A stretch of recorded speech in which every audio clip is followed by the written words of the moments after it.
Very much, sir. Thank you very much, Moderator and Vice Chancellor of the Nigerian University of Education, Professor Yemi Obilade. Thank you very much. The Thank Deputy you, President of the Senate, Distinguished Senator Ovie Omoagege, Her Excellency the First Lady of Ekiti State, Dr. Bisi Adeleye Fayemi, our host, the Vice Chancellor of Obafemi Awolowo University, Professor Oyitokwe Ogungbero Ogunbodede, the former Emir of Kano, His Royal Highness Dr. Muhammadu Sanusi II, Director, Ford Foundation, Mr. Innocent Chukwuma, the guest speaker and chairman of the editorial board of these day newspapers, Mr. Olusegun Adeniyi, distinguished panelists, honored guests, students, ladies and gentlemen. I think we all owe a debt of gratitude to the Obafemi Awolowo University for providing the platform for this very important conversation on finding safe spaces for female students in Nigerian universities. And also, I certainly am very grateful for the kind invitation to me to make a few remarks at this webinar. I'm also grateful to my brother Segun Adeniyi, who insisted also on my participation at this webinar. His book, Naked Abuse, Sex for Grades in African Universities, a research work sponsored by the Ford Foundation, is, as the Vice Chancellor has pointed out, one of the main inspirations for this webinar.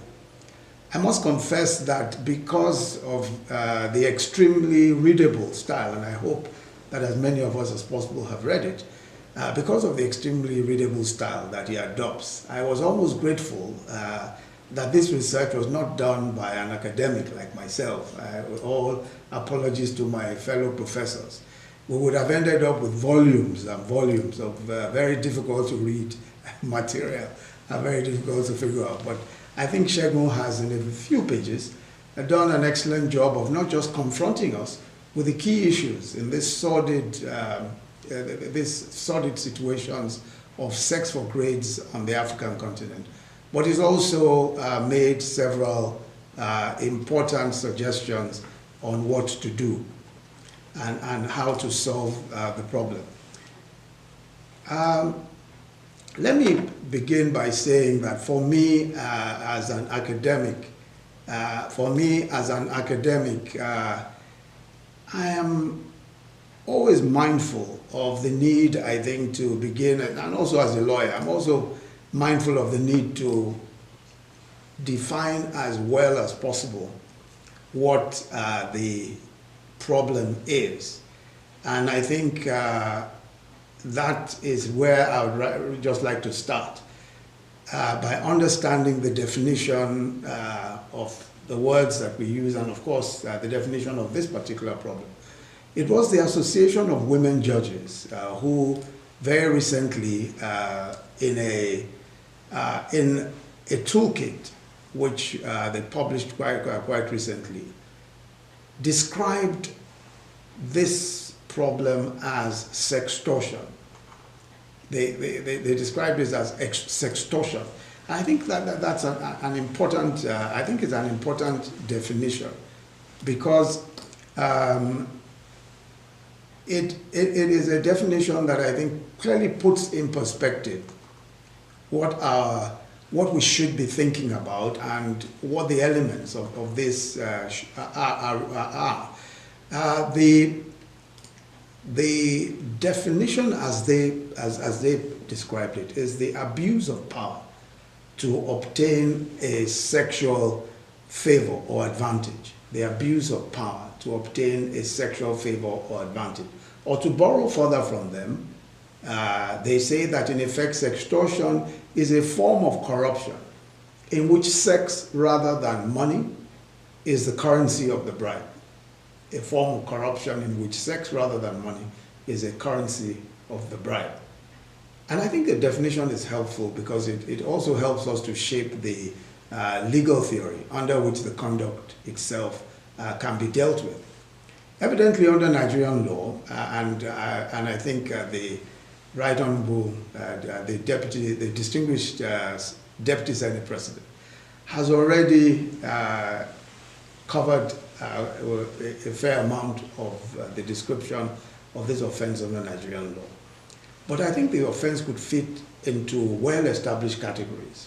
It, of course, can qualify as an act of corruption.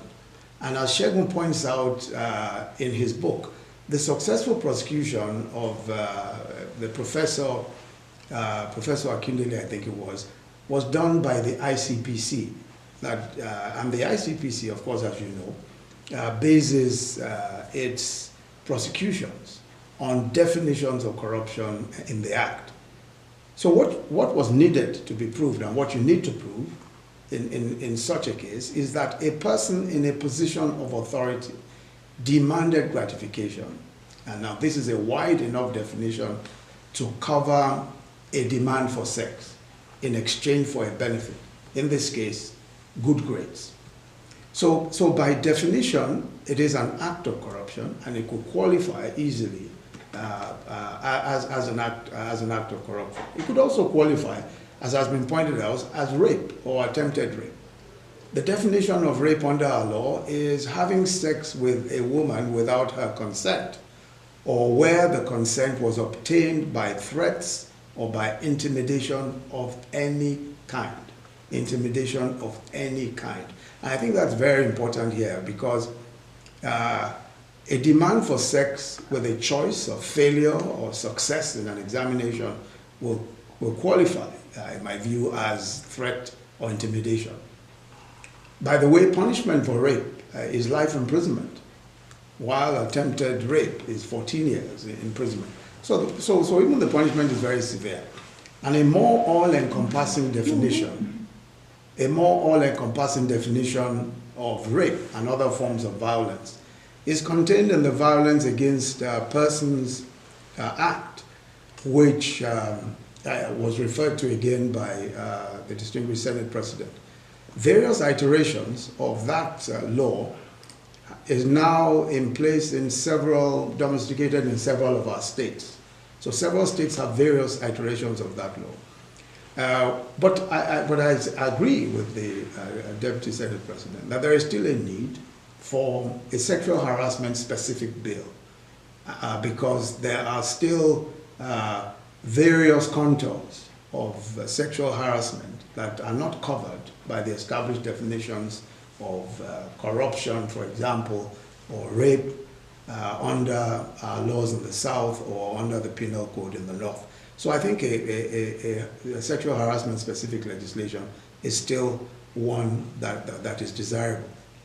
I believe our search for answers to creating safe spaces for female students in our universities must begin also from the question of why is it that an evidently rampant wrongdoing is so underreported?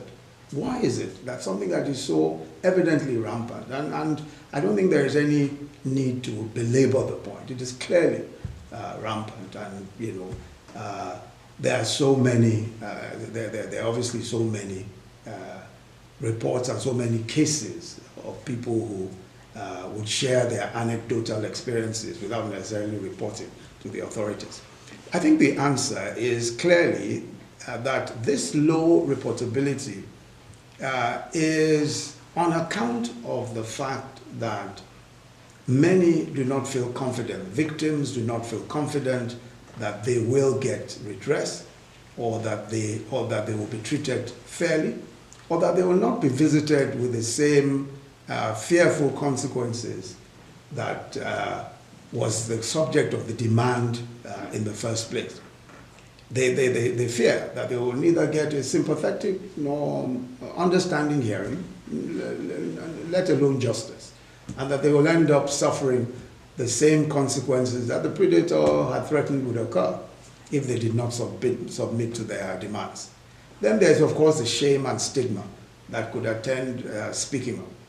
So I think in ensuring that we create safe spaces, we must do at least the basics, which is providing the support and resources needed to report abusers. Every institution must make it easy for victims or potential victims to report perpetrators to trusted formal structures or secure channels created specifically for the purpose of resolving such cases. And I think it should be made very clear. Every institution ought to say, we have this structure. It is called XYZ and it's accessible to everyone, to every student. A well thought out whistleblower process emphasizing confidentiality and professional legal and medical help for victims or potential victims should be mandatory. I think that aside from abusers, aside from victims, whistleblowers, persons who have information, should also, under a properly designed whistleblower scheme, be able to advance information that they have, give information that they have, and in appropriate cases, professional legal and medical help for victims should also be provided to ensure that both faculty and students are sufficiently clear about the issues and the rules. Because I think it's important for faculty to be very clear about what the rules are, and for students also to be clear about what the rules are. There's a need to devise codes of conduct or ethical guidelines based on best practices in appropriate student-lecturer interactions. It's important that these are clearly defined, ethical guidelines that are contained in some document that people can refer to and people can see. And I think it's important, both for the lecturer and for the student, that there is some reference to some kind of a code of conduct. Segun, in his book, notes the practice, I believe is in Nigerian University, where as an ethical guideline, it is required that consultations between students and lecturers must be done with doors open. Literally, doors open. In other words, the doors cannot be physically shut while consultations are going on. And meetings between students and lecturers cannot be held outside of faculty premises. And I think that this is also important. It's strict, but I think it's important. Meetings elsewhere, would raise a presumption of wrongdoing. I mean, if a meeting is, if someone says, I was just going to have a meeting to discuss a dissertation or to discuss a term paper with a student, and I picked a hotel as a conducive environment for that, that would obviously raise a presumption of wrongdoing. So I think that the clarity that attends these sorts of conduct and the ethical rules that must be abided by will greatly help in creating a much safer environment for female students. The other conceptual problem with offenses of this nature is where fault might be located. There's always sometimes the point that is made that victims might have brought the offense upon themselves by their attitude, by their dress, or by their willingness to be in a compromising place with a lecturer. And this is one notion that must be rejected and must be resisted. The victim must always be seen as the victim. There cannot be an excuse, especially given the power configuration between students and lecturers, that the victim could have somehow invited the abuse upon themselves. I think it is an important consideration to be made, and we must not allow that notion to be allowed to persist. There's also the comparison sometimes made between demanding bribes, for service and sex for grace. And sometimes people would argue that a bribe is a bribe, and there's no reason why the punishment for sex as the currency of the bribe, why that should be stricter or more stringent than an ordinary bribe. I think that the two are vastly different, and they have vastly different impacts on the victim. Loss of cash in a payment of a bribe is vastly different, in my view, from the physical violation and the lingering shame and guilt and other psychological effects that violation would visit on the victim of such a violation, especially a young person, a young girl. I think the psychological effects are long-running, and the Deputy Senate President had also made the point about the lingering psychological effects, and this sort of devastation may never heal. So clearly, offenders should be visited with the strictest possible consequences. Let me say in conclusion that we must stay engaged on these issues. Governments, civil society, and we're extremely proud of the work that the Deputy Senate President has done on the bill, and the very determined way in which he has continued to pursue it. I think that we must all become champions of creating safe environments for females in our universities. The easier it is to report cases, the easier it is to be heard with empathy, with assurance of redress in appropriate cases, the faster the eradication, or at least reduction, of this reprehensible phenomenon will be. I'd like to again thank you very much, and to express again my sincere gratitude to the Vice Chancellor and the staff of the Obafemi Awolowo University, and to say that your university is clearly the best, second only to the University of Lagos. Thank you very much.